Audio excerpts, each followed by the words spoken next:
to meeting number 61 of the House of Commons Standing Committee on Health. Today we will consider Bill C-252 before proceeding to drafting instructions for the report on children's health and committee business in camera. In accordance with our routine motion, I'm informing the committee that all remote participants have completed the required connection tests. We have with us Mr. Cram, Mr. Boulouris, and Mr. Couteau substituting today. Welcome to all. I would also like to welcome back our two officials from Health Canada who are here in case there are questions for the department about Bill C-252, Dr. Supriya Sharma, Chief Medical Advisor, Health Products and Foods Branch, and David Lee, Chief Regulatory Officer, Health Products and Food Branch. Thank you both for coming back and being with us today. Colleagues, at our last meeting, we were discussing CPC 4, which relates to Clause 4. The amendment had been introduced and debate had commenced. So if we pick up where we left off, that's where we are. So we are debating Amendment CPC 4. And the floor is open for further debate on that amendment.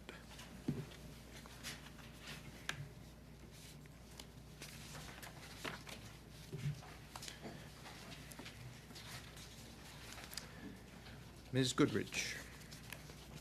Just because there has been a bit of a break since the last time we met on this, I think it's just worth repeating some of the arguments as to why. Excusez, Monsieur le Président, il n'y a pas de traduction. Pardon me, there's no interpretation. Is there translation now? Is it back, Monsieur Thériault? J'aimerais ça que Madame... I'd like Ms. Goodrich to start over again, please. Thank you. Thank you, Mr. Chair. As there has been a couple-week break since the last time we met and we were discussing this, I think it's just an important refresher, especially considering we have some substitutions, to understand the intent behind this amendment. When things are measured, they are done, and while I do understand that there have been some arguments as to the ability and what we would see in a 5-year out or different time periods, I do think that having a review and assessing the effectiveness is critically important to ensure that we're actually achieving the goals that we're setting out to achieve. And so with that, I just urge everyone to vote in favor of this amendment.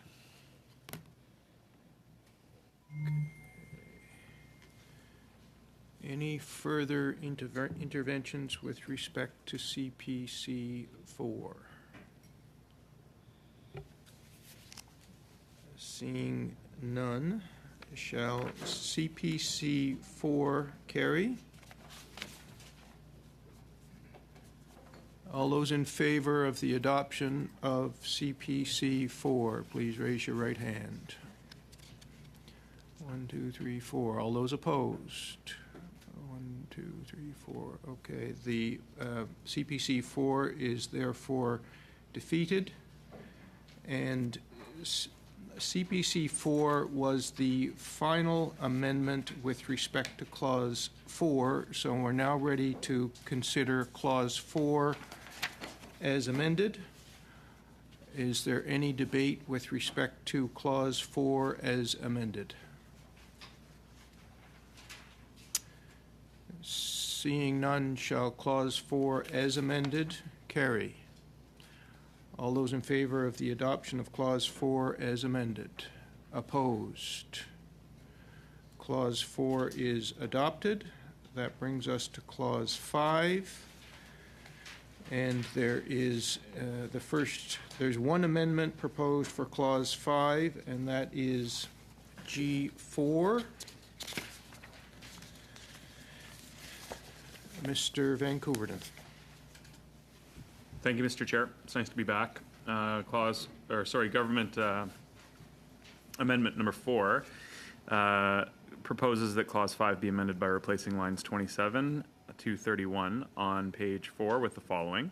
that referred to in the system are advertised in a manner that is primarily directed at persons who are under 13 years of age, limiting the forms of advertising to which Section 7.1 applies, and defining sugars and saturated fat for the purpose of 7.1. So the intent here is that the proposed amendment is to provide sufficient regulation-making authorities to define scope of foods and advertising activities subject to prohibition, and that these are foundational elements necessary to implement a regulatory approach. Thank you. Thank you, Mr. Van Koeverden. Any further submissions with respect to Amendment G4?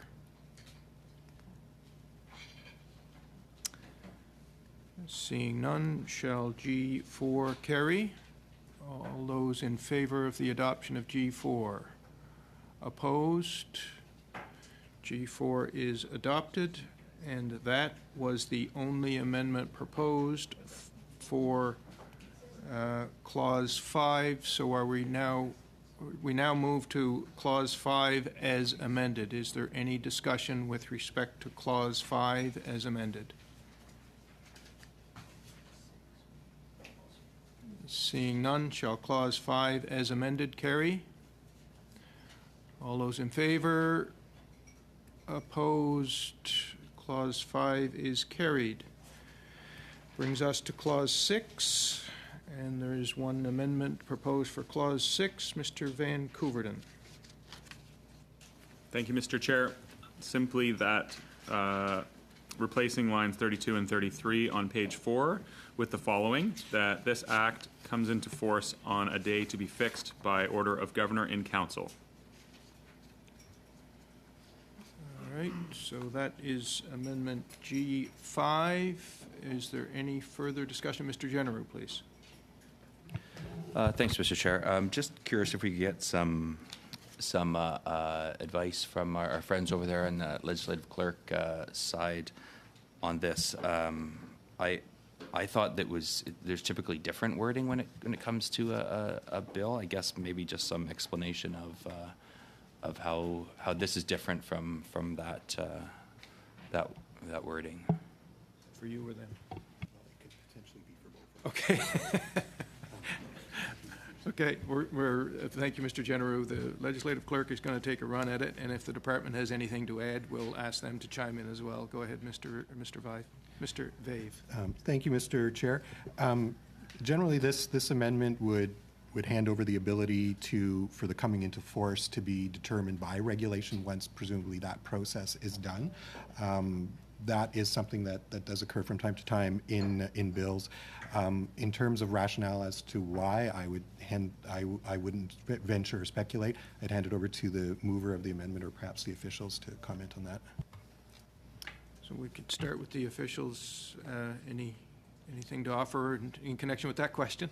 Yes, thank you, Mr. Chair. Given that the prohibition now relies on regulations to be made to operate, so defining which foods and some of the scope, we need regulations to be in place when it comes into force. So typically, we would bring an order in council to bring it all in at the same time as the regulations are made. So technically, it lines up. Okay. Anything further? Yeah, thanks, Mr. Chair. I just think I think it's odd then that, because most times regulations would often have to come in force anyways. So then why is this different than just the usual royal assent? I'm not sure if the legislative clerks are in a position to answer that. I'm guessing they're probably not. But it just seemed a little odd from our perspective when we were reviewing this, that it wouldn't just be like most private members' bills and come into force upon royal assent. Is that for you or them? Generally, when a bill doesn't have a provision for a coming into force, you're exactly right. It does come into force upon royal assent, but it does happen from time to time that legislation would have a specific coming into force provision, which might be set out as is currently written in the bill, or perhaps in the form of what this amendment suggests, which would specify by a certain date or at some point in the future when the Governor and Council deems it ready to come into force.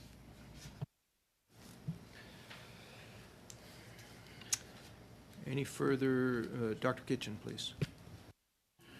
And I thank you for the comments. I guess I'm not a geek in the sense of legal at ease, but the reality is to understand that from a public point of view. The reality that I've always looked at is once it becomes royal assent, it becomes into place.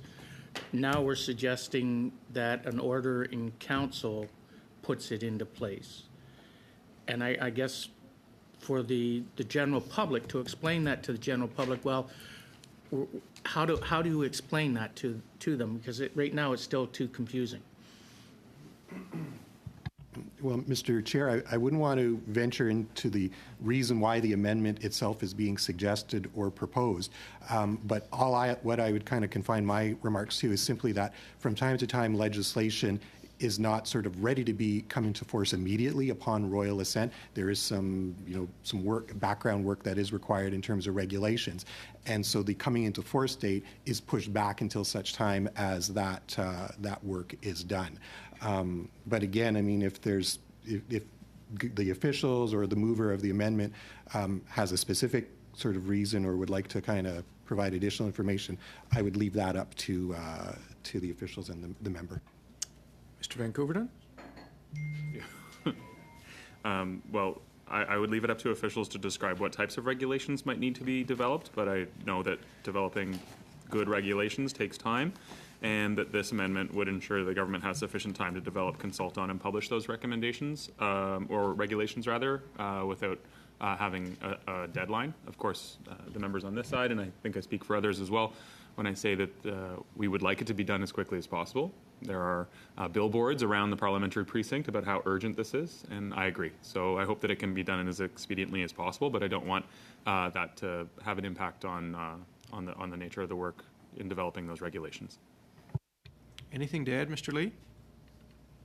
No, just essentially to acknowledge that the department does want to move ahead quickly, but because the prohibition, for example, says prescribed food, we need to fill that in before it comes into force. So if it came into force a year from now that weren't ready in the regulations, it wouldn't work. So this is why we're just waiting for the regulations to be made. But we are on it. It's something we've been working on quite directly. Mr. Van Koverden? I've not been here as long as Mr. Generou, but I understand this is not uncommon to have a different coming into force date. Any further interventions, Mr. Thériault? Bon, si je peux éclairer. If I can clarify a little bit for my Conservative colleagues, I would remind you that this committee, this Health Committee, received a letter from the Retail Association, and it seemed to me that the objectives that were referred to by Mr. Lee and the legal clerk are found in this letter. So it'd be interesting with respect to the coming into force. It'd be good to know that there's a lot of work that needs to be done so that industry can adapt on time. There are guidelines that need to be prepared, et cetera, et cetera. So that links into the objectives that were set out in this letter.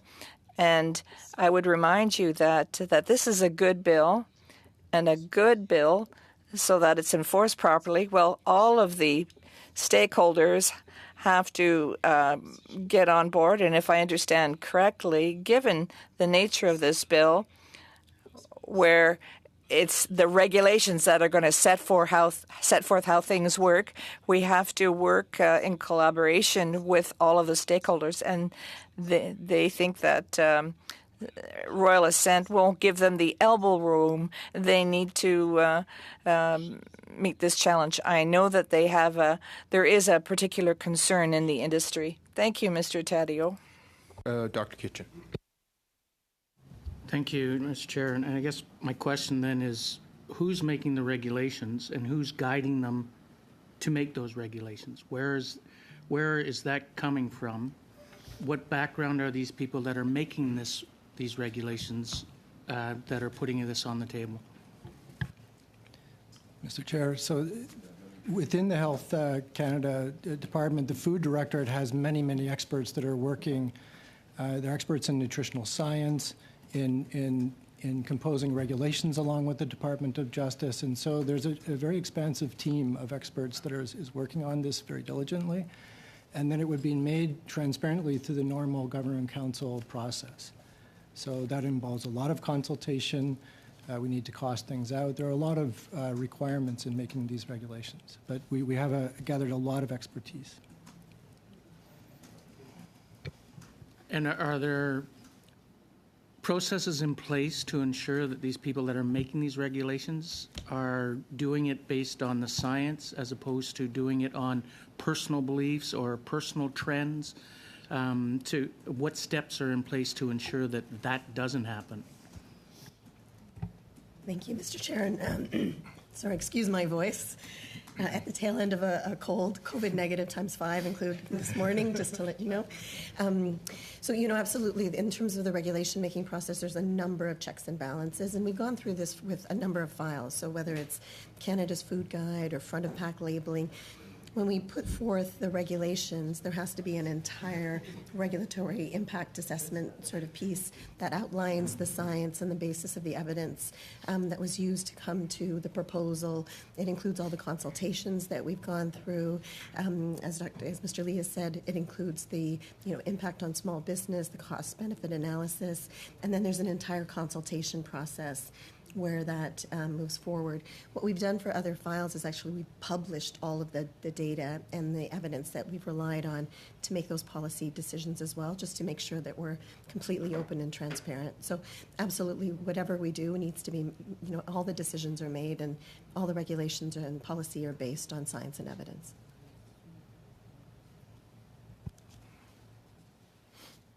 I appreciate that, but I do have some concerns in the sense that you mentioned the Canada Food Guide, and I spent 35 years of practice teaching nutrition to patients.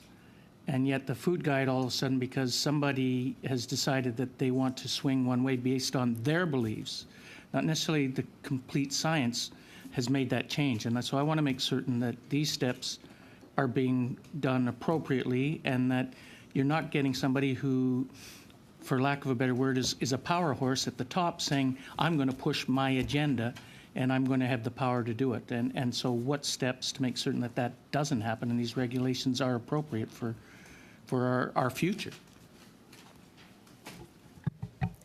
And certainly in terms of the development of policy, it's not one person at all that makes those decisions and puts forth those policies. It's, again, entire groups of scientists, experts in policy, legal experts that come together to bring forth that policy. And then that policy is shared publicly for open discussion. We have discussions with stakeholders as well, so that input can be inserted into the process. Even that input and then the response to that input is publicly available and open and transparent. So that's the idea, is to make sure that the process in the development of both the policy and the regulations are open and transparent, so that, as you said, it's not an opinion piece. It's based in science and evidence. Sidhu?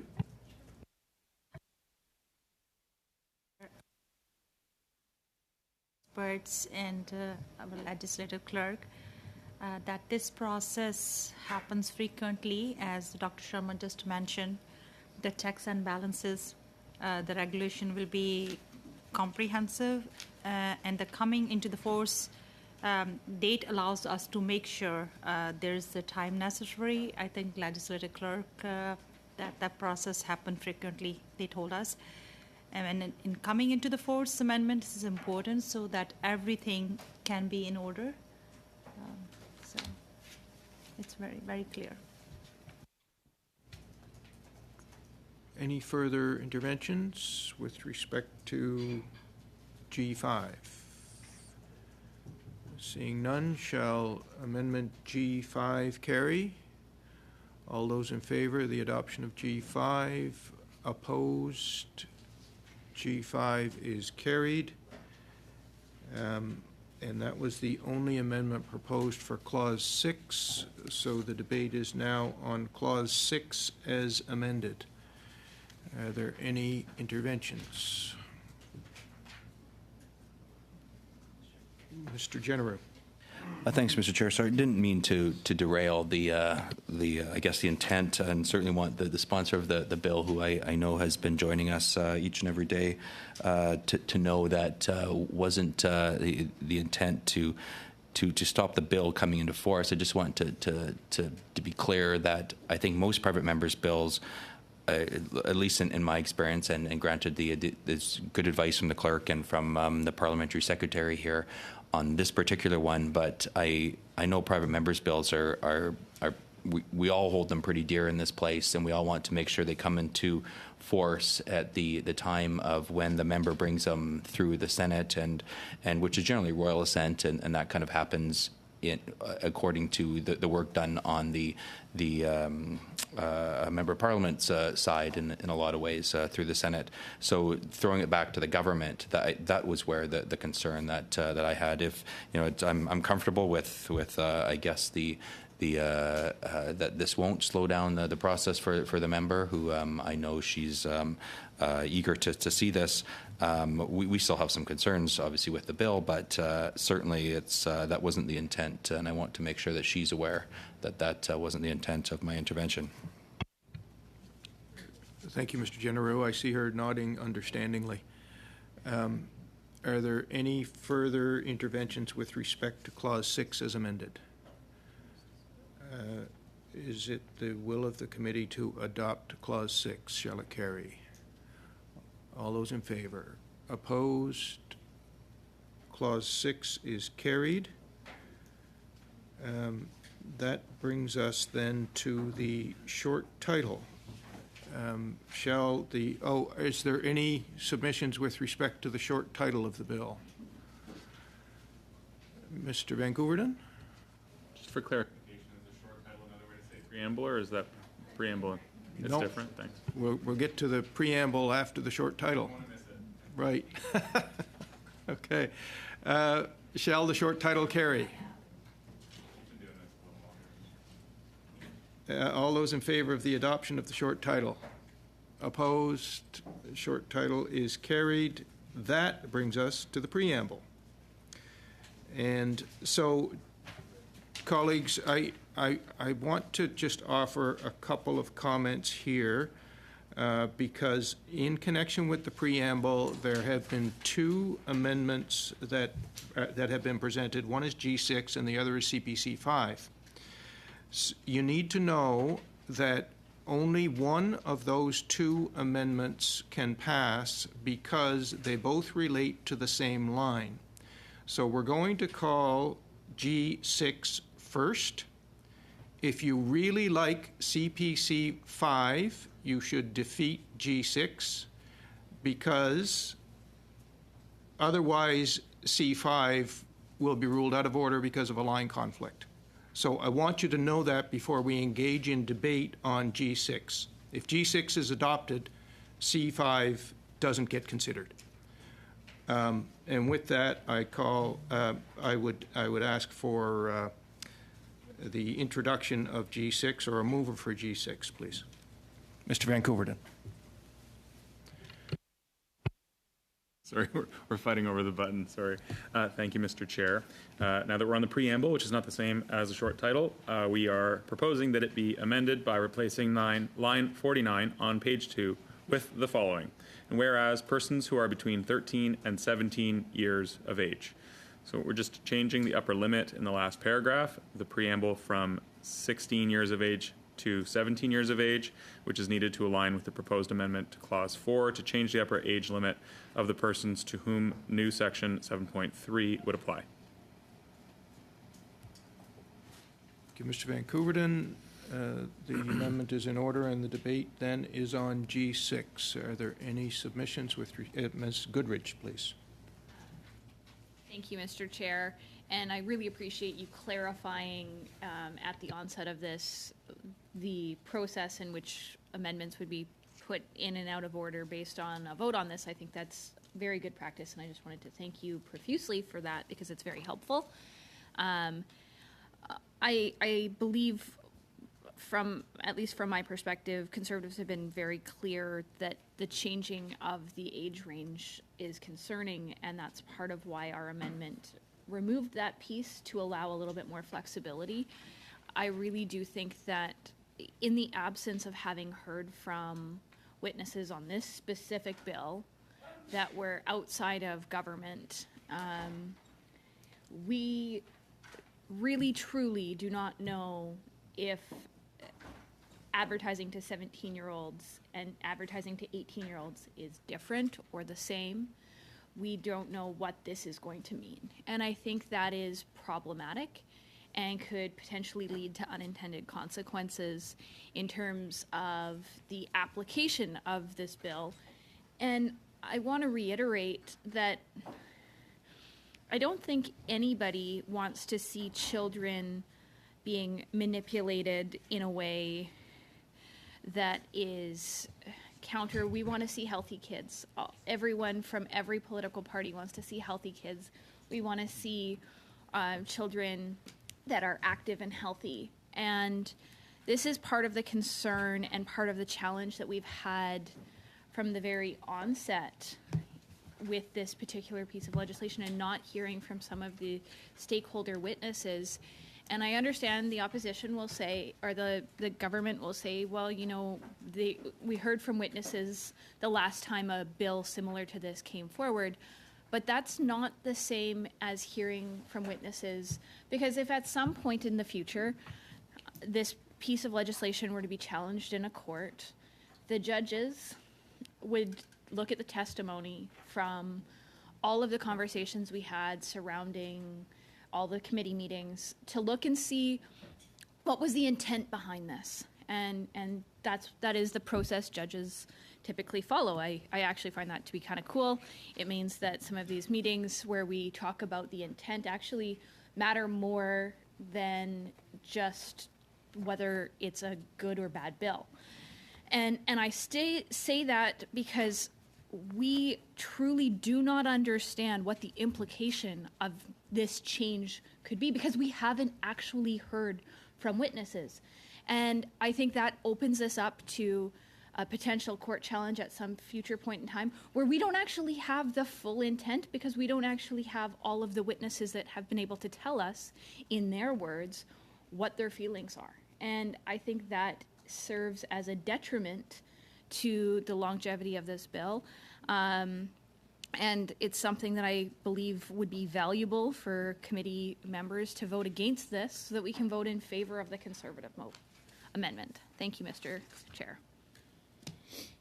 Ms. Goodrich, any further interventions with respect to Amendment G6? Seeing none, shall G6 carry? All those in favor of G6, please indicate so. Opposed? G6 is carried. Therefore, the question on CPC 5 cannot be put.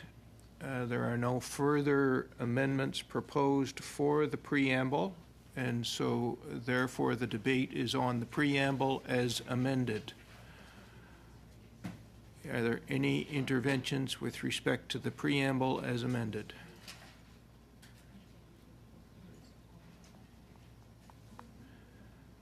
Seeing none, shall the preamble as amended carry?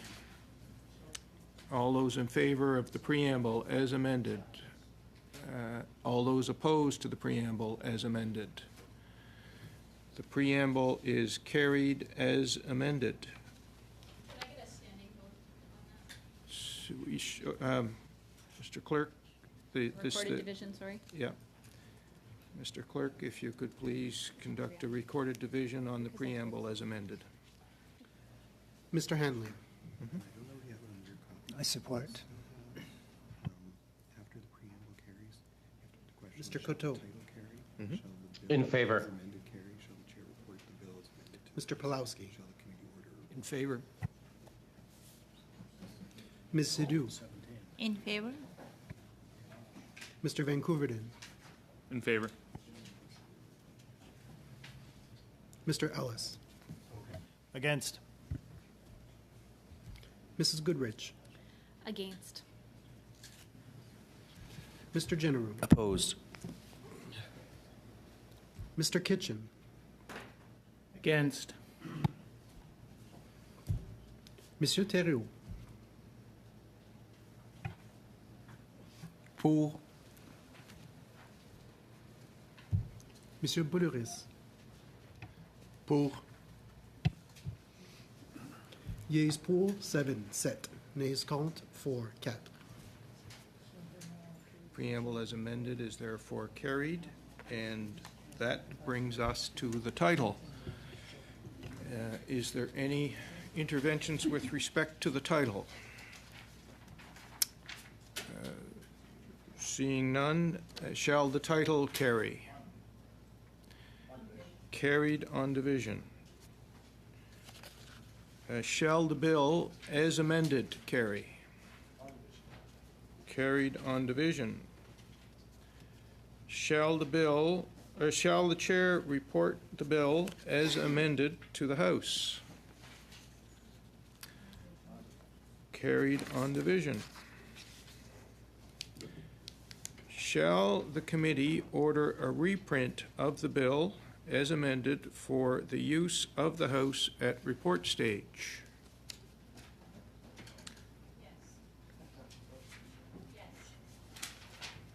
Do we have agreement that the committee will order a reprint of the bill? Adopted.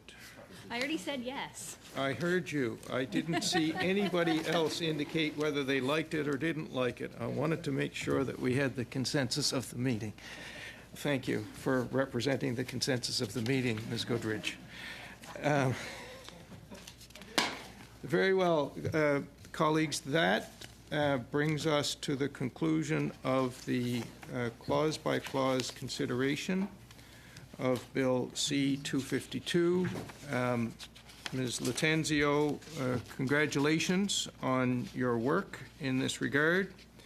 To the officials, Dr. Sharma and Mr. Lee, thank you so much for your patience and professionalism in helping us through this process. And the same for the legislative clerk, Mr. Paget and Mr. Vave, for your technical advice in helping us get through this. Colleagues, I propose to suspend for 5 to 10 minutes in order for us to move into camera for committee business. So the meeting stands suspended.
Thank you.